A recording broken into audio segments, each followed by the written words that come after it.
Algo que va a ocurrir con frecuencia cuando programemos código en Python o en cualquier otro lenguaje de programación es que nos vamos a encontrar con que ocurren errores. Estos son muy habituales, son frecuentes, pueden deberse a errores porque hemos programado mal algo o simplemente porque ocurre alguna situación algo excepcional, es decir, algo que inicialmente no habíamos controlado, algún posible valor incorrecto de una variable o situaciones similares.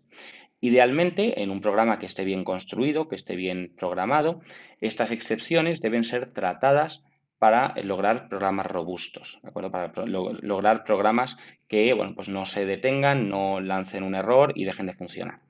Vamos a poner un ejemplo. Supongamos que tenemos aquí una variable denominada precio cuyo valor es caro. Vemos que es una cadena de texto. Si yo, el programador, pienso que esto va a ser un número, pues puede ocurrir que lo quiera convertir, digamos, a un valor de coma flotante, a un número con decimales.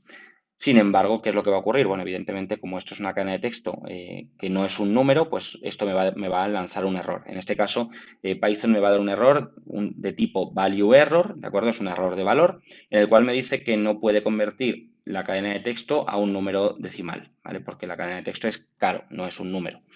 Entonces, bueno, este es un ejemplo de error, pero hay más, ¿de acuerdo? Vamos a poder encontrarnos muchos tipos de errores distintos. Aquí ilustro algunos, pero en la práctica puede haber muchos más, ¿de acuerdo? Normalmente en Python, cada vez que veamos un error, lo primero que vamos a ver es el tipo de error y luego una descripción de por qué ocurre ese error. En este caso, como decía antes, el tipo de error es un value error, es decir, es un error por el valor en concreto, y el detalle del error, la descripción del error es que no se puede convertir la cadena de texto caro a un número en coma flotante. Tenemos algunos otros ejemplos. Por ejemplo, si intento hacer a igual a 17 entre 0, bueno, pues esto me va a dar un error que es de tipo zero division error, es decir, un error de división entre 0, que es una división no válida, ¿de acuerdo?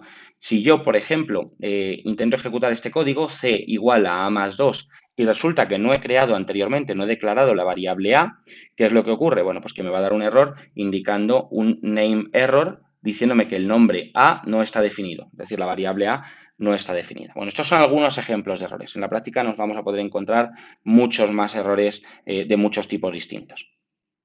¿Qué es lo que ocurre cuando sucede un error? Pues si no hacemos nada para prevenirlo o para tratarlo, lo que va a ocurrir es que el programa termina.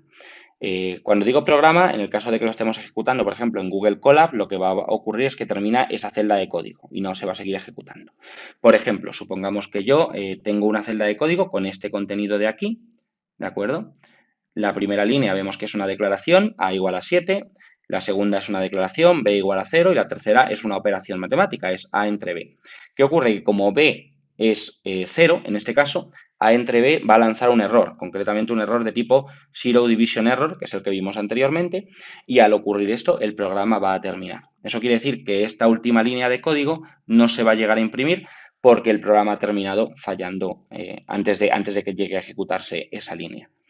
¿Cómo se puede evitar esto? ¿Cómo podemos tratar los errores y gestionarlos de diferentes formas? Bueno, pues eso es lo que vamos a ver a continuación en lo que resta del tema.